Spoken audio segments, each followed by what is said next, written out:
नमस्कार, आप देख रहे हैं राष्ट्र प्रथम और मैं हूं जय शर्मा। नजर करते हैं हेडलाइंस पर। मोदी कैबिनेट का बड़ा फैसला, 14,500 स्कूलों का होगा कायाकल्प। गृह मंत्री अमित शाह की सुरक्षा में चूक, मुंबई दौरे के दौरान सुरक्षा में बड़ी हुई चूक। अमेरिका के टेनेसी राज्य में मेम्फिस से हुई फायरिंग, एक घटना में कम से कम 2 लोगों की मौत। ईडी ने मनी लॉन्ड्रिंग मामले में नेशनल स्टॉक एक्सचेंज के एमडी रवि नारायण को गिरफ्तार किया। पीएम मोदी गुरुवार को सेंट्रल विस्ता एवेन्यू का उद्घाटन करेंगे, इसे लेकर तैयारियां करीब करीब पूरी। नजर करते हैं खबरों पर। केंद्रीय कैबिनेट ने अहम फैसले लिए हैं। कैबिनेट ने प्रधानमंत्री स्कूल फॉर राइजिंग इंडिया योजना को मंजूरी दे दी है। इस योजना के तहत 14,500 स्कूलों को कायाकल्प किया जाएगा। केंद्रीय शिक्षा मंत्री धर्मेंद्र प्रधान और अनुराग ठाकुर ने कैबिनेट के फैसले के बारे में जानकारी दी है। बता दें कि शिक्षा दिवस के मौके पर नरेंद्र मोदी ने पीएम योजना का ऐलान किया था। इस योजना के तहत 14,500 स्कूलों का अपग्रेड और विकसित करने का ऐलान किया गया है। पीएम ने कहा था कि नई राष्ट्रीय शिक्षा नीति की पूर्व भावना को समाहित करते हुए PM Shri school model school बनेंगे। इसमें केंद्रीय विद्यालयों और नवोदय विद्यालयों को शामिल किया जाएगा। पीएम ने कहा था कि पीएम श्री स्कूलों में नवीनतम तकनीक, स्मार्ट कक्षाओं, खेल और आधुनिक बुनियादी सुविधाओं पर ध्यान दिया जाएगा। अनुराग ठाकुर ने बताया कि आज पीएम मोदी की अध्यक्षता में मंत्रिमंडल ने पीएम गति शक्ति फ्रेमवर्क को लागू करने के लिए रेलवे की नई लैंड पॉलिसी को संयोजित करने के लिए रेल मंत्रालय के प्रस्ताव को मंजूरी दी थी। रेलवे की जमीनों पर अगले 5 सालों में 300 कार्गो टर्मिनस विकसित किए जाएंगे। 90 दिनों में इस पर काम शुरू हो जाएगा।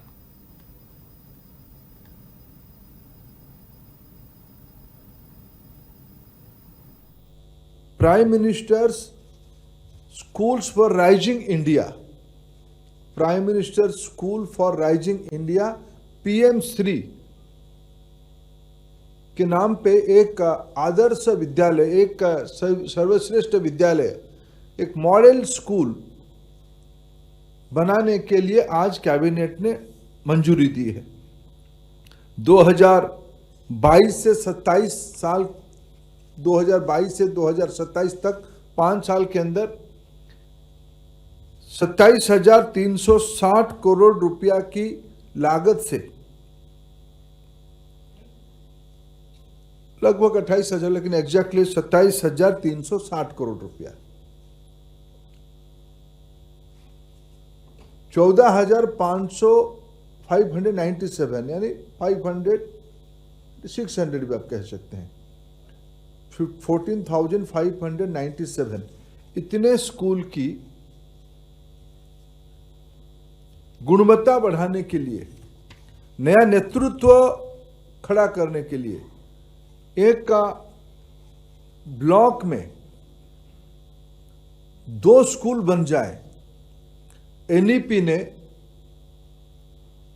पहली बार देश में बाल वाटिका की कल्पना, यानी सरकारी स्कूलों में प्ले स्कूल की कल्पना लाया है। तो आयु 3 से लेके क्लास 12 तक, यानी 17-18 साल तक, 15 साल की स्कूल की, 15 साल वाला एक स्कूल और हायर सेकेंडरी का एक स्कूल, इसे 2 स्कूल एक ब्लॉक में,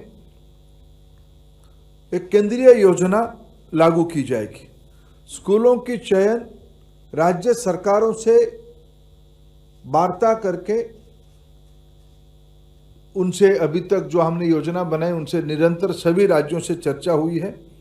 चैलेंज मेथड से, प्रतिस्पर्धा के आधार पे कुछ मानक, 60 से ज़्यादा मानक रखा गया है।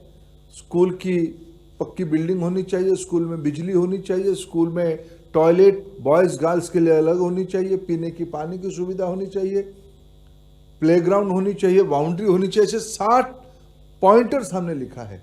दिव्यांग बच्चों के लिए व्यवस्था होनी चाहिए। ऐसे स्कूल्स साल में 2 बार एप्लीकेशन दे पाएंगे, पोर्टल खोले जाएगा उनके लिए। एक ऑब्जेक्टिव तरीके से असेसमेंट करके सर्वाधिक 2 स्कूल एक ब्लॉक में रखा जाएगा। ग्रामीण इलाका में रहेगा, शहरों में भी रहेगा। उसकी मूल उद्देश्य गुणात्मक वृद्धि, स्कूलों के अंदर फाउंडेशनल लिटरेसी या न्यूमरेसी से लेके वोकेशनल एजुकेशन से लेके 12वीं पास करते करते बालक या बालिका दुनिया की अंदर कॉम्पिटिटिव तरीके से जाने के लिए वो तैयार हो जाए, ये स्कूल की उद्देश्य रहेगा। गृहमंत्री अमित शाह सोमवार के मुंबई के दौरे के दौरान सुरक्षा में बड़ी चूक का मामला सामने आया है। मुंबई में शख्स घंटों उनके समक्ष घूमता रहा। उसने खुद को आंध्र प्रदेश के एक सांसद का पीए बताया था। मामले में मुंबई पुलिस ने महाराष्ट्र के धुले जिले के हेमंत पवार को गिरफ्तार किया है। उसके पास गृह मंत्रालय का परिचय पत्र था। वे महाराष्ट्र के सीएम व डिप्टी सीएम के आवास के बाहर भी नजर आए थे। आरोपी हेमंत पवार को पुलिस ने कोर्ट में पेश किया। कोर्ट ने उसे 5 दिन की पुलिस हिरासत में सौंपा है। अमित शाह 2 दिनी मुंबई यात्रा के दौरान सोमवार को लालबाग चे राजा के दर्शन करने गए थे। इसी दौरान पवार पर गृह मंत्रालय के एक अधिकारी की नजर पड़ी तो उसने मुंबई पुलिस को इसकी जानकारी दी। इस पर आरोपी को तुरंत गिरफ्तार कर लिया था। आरोपी को गिरगांव कोर्ट ने 5 दिन की हिरासत में पुलिस को सौंपा। पवार से पूछताछ जारी है। इसी साल फरवरी में एनएसए अजित डोभाल के आवास पर भी सुरक्षा में चूक का मामला सामने आया था। इस मामले में सीआईएसएफ के सख्त कार्रवाई की है। इस घटना के बाद पिछले माह 3 सीआईएसएफ कमांडो को बर्खास्त किया गया है। एक डीआईजी और एक कमांडो रैंक के अधिकारी का तबादला पर किया गया है और डोभाल को केंद्रीय वीआईपी सुरक्षा सूची के तहत Z+ श्रेणी की सुरक्षा मिली हुई है। उन्हें सुरक्षा कवर सीआईएसएफ की एसएसजी यूनिट द्वारा दिया गया है। 16 फरवरी को सुरक्षा में चूक की घटना की केंद्रीय औद्योगिक सुरक्षा बल ने कोर्ट ऑफ इंक्वायरी गठित की थी। इसमें 5 अधिकारियों को दोषी ठहराया गया था और इनके खिलाफ कार्यवाही की सिफारिश की गई थी। 16 फरवरी को सुबह करीब 7:30 बजे बेंगलुरु के एक व्यक्ति ने सेंट्रल दिल्ली में डोभाल के उच्च सुरक्षा वाले घर में अपनी कार घुसने का भी प्रयास किया था। बर्खास्त किए गए तीनों कमांडो उस दिन सुरक्षा व्यवस्था के तहत एनएस के आवास पर मौजूद थे। उस व्यक्ति को आवास से बाहर रोक लिया गया था और दिल्ली पुलिस को सौंप दिया गया था।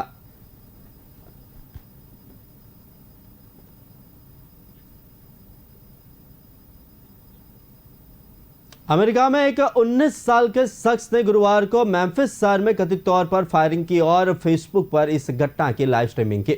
अमेरिका के टेनेसी राज्य में मेम्फिस में हुई इस घटना में 2 लोग मारे गए। फायरिंग करने वाले संदिग्ध की पहचान इज़ेकियल केली के रूप में की गई है। मेम्फिस पुलिस ने कहा कि फेसबुक लाइव स्ट्रीम में संदिग्ध बंदूकधारी को एक स्टोर में घुसते और लोगों पर गोलियां चलाते हुए देखा जा सकता है। मेम्फिस पुलिस विभाग के मुताबिक फायरिंग करने वाला संदिग्ध एक 19 साल का अश्वेत युवा है।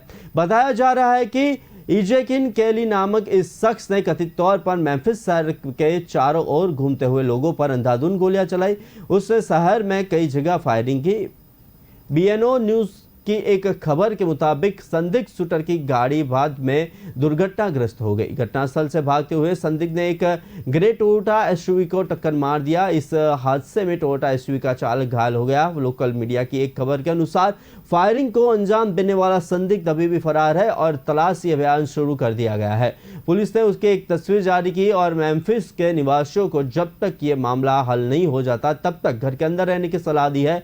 मेम्फिस विश्वविद्यालय ने भी अपनी छात्राओं को एक संदेश भेजा है कि कैंपस के बाद शूटिंग की एक घटना की सूचना मिली है। विश्वविद्यालय के लगभग 4 मील की दूर रोड्स कॉलेज ने भी छात्रों को जहां है वहीं पर सुरक्षित जगहों पर रहने की सलाह दी है।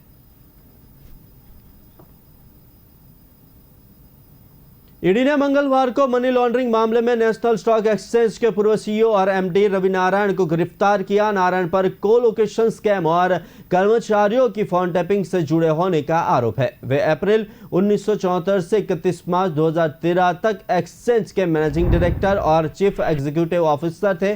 बाद में 1 अप्रैल से नेशनल स्टॉक एक्सचेंज बोर्ड के नॉन एग्जीक्यूटिव कैटेगरी में वाइस चेयरमैन के रूप में नियुक्त हुए। 1 जून 2017 को उन्होंने इस्तीफा दे दिया था। ईडी ने इससे पहले इस मामले में एनएससी की एक अन्य पूर्व एमडी और सीईओ चित्रा रामकृष्णन को गिरफ्तार किया था। सीबीआई भी इन मामलों की समयांतर रूप से जांच कर रही है। सीबीआई ने भी इन्हें कोलोकेशन मामले में गिरफ्तार किया है। एजेंसी ने 19 जुलाई को फोन टैपिंग मामले में मुंबई के पूर्व पुलिस आयुक्त संजय पांडे को गिरफ्तार किया। जांच एजेंसी ने अदालत को बताया था कि एनएससी में फोन कॉल की जासूसी पांडे और उनके परिवार के सदस्यों की एक कंपनी के जरिए की जा रही थी। ईडी ने जुलाई में मुंबई के पूर्व पुलिस आयुक्त संजय पांडे और एनएससी के पूर्व प्रमुखों के खिलाफ 2009 और 2017 के बीच कर्मचारियों के फोन टैपिंग करने के आरोप में एनफोर्समेंट रिपोर्ट दर्ज की थी। एनएससी को कोलोकेशन मामले में एफआईआर साल 2018 में दर्ज की गई थी। दरअसल शेयर को खरीदने और बेचने वाले देश के प्रमुख नेशनल स्टॉक एक्सचेंज के कुछ ब्रोकरों को ऐसी सुविधा दे दी गई थी जिससे उन्हें बाकी के मुकाबले शेयरों की कीमतों की जानकारी कुछ पहले मिल जाती थी। इसका लाभ उठाकर वे भारी मुनाफा कमा रहे थे। कुछ ब्रोकर्स को सर्वर को कोलोकेट करने से सीधा एक्सेस दिया गया था। सेबी के इस बारे में एक सूचना मिली थी। इसमें कहा गया था कि एनएससी के ऑफिसरों की मदद में कुछ ब्रोकर पहले ही जानकारी मिलने का गलत इस्तेमाल कर रहे हैं।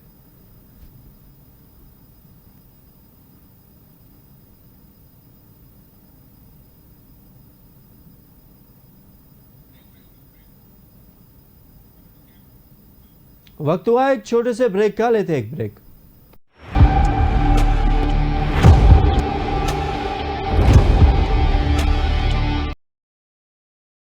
बोल धरती जयकारा, गगन है सारा गूंजा रे।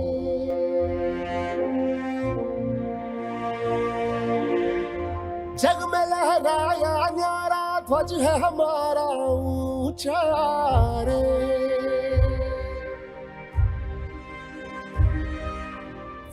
हम वो योद्धा वो निडर, हम जो भी दिशा में जाए, सारे पथ चरण छुए और पर्वत शीस नवाए। रास्ते से हट जाए नदियां हो के हवाए। हम है जियाले जीतने को, हम रण में उतरते हैं। हम सूरज है अंत हमी रातों का करते हैं। जो रक्त है तन में बहता, वो हमसे है ये कहता। सम्मान के बदले जान भी दे तो नहीं है घाटा रे। युग युग की जंजीरों को हमने ही काटा रे। बोल उठा ये जग सारा जय, युग की जंजीरों को हमने ही काटा रे।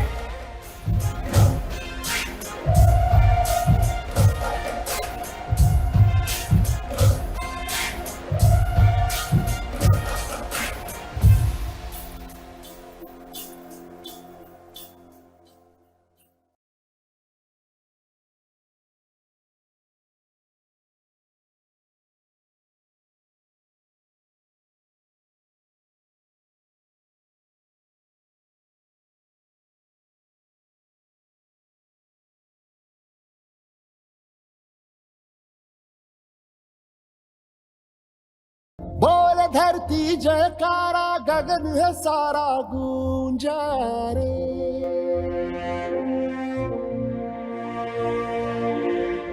जग में लहराया न्यारा ध्वज है हमारा ऊंचा रे।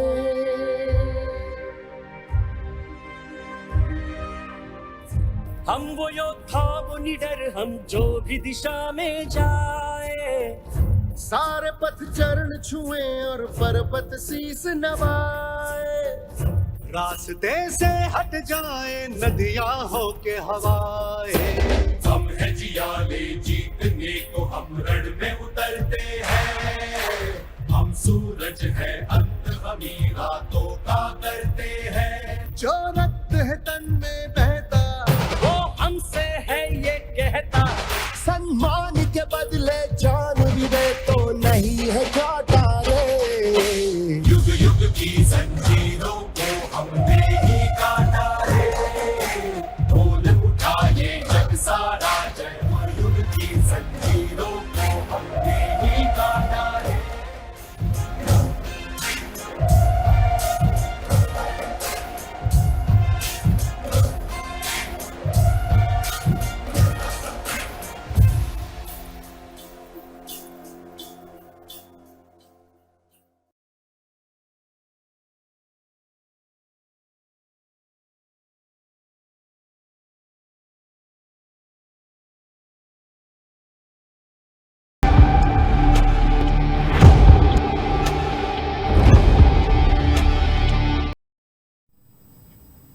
ब्रेक बाद नजर करें आगे की खबरों पर। पीएम मोदी गुरुवार को सेंट्रल विस्टा एवेन्यू का उद्घाटन करेंगे। इसके लेकर तैयारियां करीब करीब पूरी कर ली गई है। वहीं दिल्ली यातायात पुलिस ने भी उद्घाटन के मौके पर आयोजित होने वाले कार्यक्रम को लेकर मंगलवार को दिशा निर्देश जारी किए हैं। दरअसल जाम से बचने के लिए ट्रैफिक पुलिस की यह एडवाइजरी वाहन चालकों के लिए बेहद काम आने वाली है। ऐसे में 8 सितंबर को सेंट्रल दिल्ली जाने से पहले दिल्ली पुलिस द्वारा जारी ये ट्रैफिक प्लान जरूर देख ले। आजादी का अमृत महोत्सव के मुद्देनजर सेंट्रल विस्टा एवेन्यू के उद्घाटन के मौके पर भव्य कार्यक्रम का आयोजन किया जाएगा। इसके बाद विजय चौक से इंडिया गेट तक फैला हुआ सेंट्रल विस्टा एवेन्यू 8 सितंबर को आम जनता के लिए खोल दिया जाएगा। सेंट्रल विस्टा एवेन्यू के उद्घाटन के मद्देनजर ट्रैफिक पुलिस ने बताया कि विजय चौक के आसपास के कुछ हिस्सों में यातायात संबंधी प्रतिबंध लागू रहेंगे। दिल्ली यातायात पुलिस की ओर से जारी किए गए दिशा निर्देश के मुताबिक बच्चों सहित पैदल चलने वालों की सुरक्षा के लिए और नई दिल्ली में यातायात की सुचारू आवाजाही सुनिश्चित करने के लिए व्यापक इंतजाम किए गए हैं। दिल्ली पुलिस के अलावा अन्य सुरक्षा बलों और यातायात पुलिस कर्मियों की चप्पे चप्पे पर तैनाती रहेगी। यातायात को शाम 6 बजे से रात 9 बजे तक कुछ विशिष्ट सड़कों पर आने की अनुमति नहीं दी जाएगी, पर यह वक्त दफ्तर की छुट्टी का समय होता है। इस कारण इस इलाके में जाम लगने की संभावना अधिक होती है। इसको देखते हुए दिल्ली पुलिस ने लोगों से आग्रह किया है कि वे इन मार्गों पर जाने से बचे और वो हो सके तो अपने गंतव्य तक पहुंचने के लिए पर्याप्त समय लेकर निकले। पुलिस की ओर से जारी किए गए यातायात संबंधी परामर्श के अनुसार सामान्य वाहनों को तिलक मार्ग, पुराना किला रोड, सिरसा रोड जैसी सड़कों पर आने की अनुमति नहीं दी जाएगी और यातायात पुलिस के मुताबिक जाकिर हुसैन मार्ग, Pandara road, Shahjahan road, Akbar road और अशोक रोड को आम लोगों के वाहनों के लिए शाम 6 बजे से रात 9 बजे तक के लिए बंद किया जाएगा। यातायात पुलिस के परामर्श के मुताबिक केजी मार्ग, कॉर्पोरेनिसिक मार्ग शाम 6 बजे से रात 9 बजे तक बंद रहेंगे। पुलिस ने कहा है कि 2 पहिया, तिपहिया और 4 पहिया वाले वाहनों का उपयोग करने वाले यात्रिकों से अनुरोध है कि वे तदनुसार अपनी यात्रा की योजनाएं बनाएं और W point, Mathura road, Ashok road, few point, Prithviraj road, Akbar road और सुब्रमण्यम भारती मार्ग, एपीजे अब्दुल कलाम रोड, राजेश पायलट मार्ग जैसी सड़कों से बचे। प्रधानमंत्री नरेंद्र मोदी 8 सितंबर की शाम को पूरे सेंट्रल विस्टा एवेन्यू का उद्घाटन करेंगे, जिसका सरकार की महत्वाकांक्षी सेंट्रल विस्टा पुनर्विकास परियोजना के तहत पुनरुद्धार किया गया है।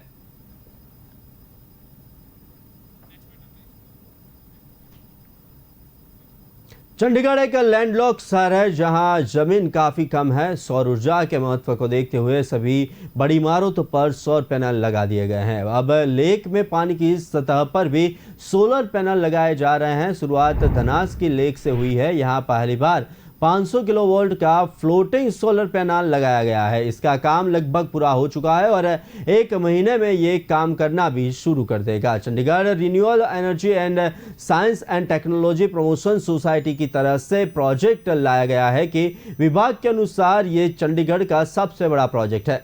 आगे ऐसे और भी प्रोजेक्ट आएंगे। शहर का पहला फ्लोटिंग सोलर प्लांट जुलाई 2016 में धनास के लेक में ही लगाया गया था। हालांकि वो सिर्फ 10 किलोवोल्ट का था और पायलट सब बेस पर लगाया गया था। क्रेस्ट ने अब जो पैनल लगाया है उसकी क्षमता 50 गुना ज्यादा है। विभाग की कोशिश की है कि धनास के लेक को विकसित किया जाए। चंडीगढ़ के उप वन संरक्षक डॉक्टर अब्दुल क्यूम ने कहा कि फाउंटेन चलाने के बाद जो बिजली बचेगी उसे अन्य जगह इस्तेमाल किया जाएगा। बताया कि परियोजना पर करीब 4 महीने काम शुरू हुआ था और अब यह लगभग पूरा हो चुका है। अगले 1 महीने के अंदर यह काम करने लगेगा। क्रिस्ट की योजना के अनुसार सोलर पैनल से जो बिजली पैदा होगी उससे लेक के अंदर फाउंटेन चलाए जाएंगे। विभाग कुल 5 फाउंटेन बनाने जा रही है। इसमें 3 फाउंटेन 80 फुट के होंगे जिस पर रंग बिरंगी लाइटिंग भी लगी होगी। इसके अलावा 2 फाउंटेन 50 फुट के होंगे। फाउंटेन से पानी की गुणवत्ता में भी सुधार होगा और ऑक्सीजन स्तर ठीक रहेगा। इससे मछलियों को मरने से बचाया जा सकता है। सोलर से बिजली उत्पादन में नंबर 1 बनने के लिए crest rooftop floating solar panel के बाद कैनाल और टॉप एसवीपी प्लांट लगाने की योजना पर काम कर रहा है। शहर में सुखना चौक की लंबाई काफ़ी है, इसलिए क्रेस्ट ने यहां इसे लागू करने की योजना बनाई हुई है।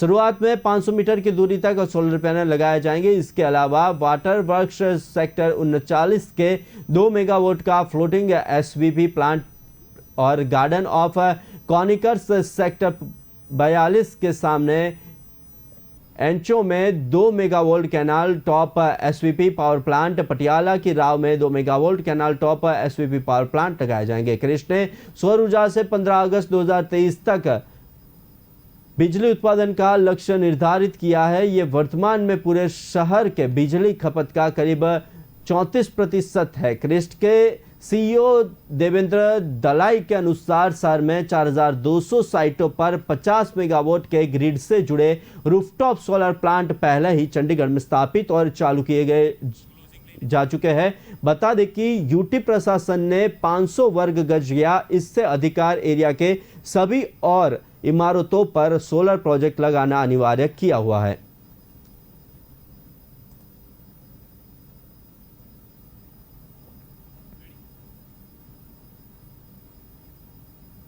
खबरों में आज बस इतना ही, पर विस्तार से खबरें पढ़ने के लिए आप हमारे वेबसाइट का भी प्रयोग कर सकते हैं। हमारे वेब का पता है www.kalamkartavya.com। हमारी कलम ही हमारा कर्तव्य है के उद्देश्य के साथ खबरों को आप राष्ट्र प्रथम के साथ देखते रहिए। नमस्कार।